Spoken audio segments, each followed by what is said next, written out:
Hello everyone, welcome back to the channel. So today I'm going to tell you how to clean Gmail storage.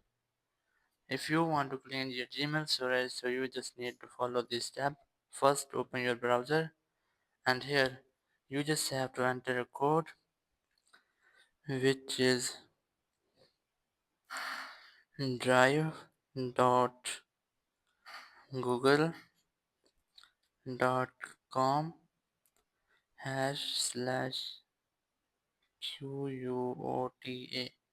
You just have to enter this code and then just search for it. Then this interface will appear. You just have to delete the larger files from here and then your Gmail storage will be clean. So that's how you can clean your Gmail storage. Thank you very much for watching the video. Until next video, bye bye.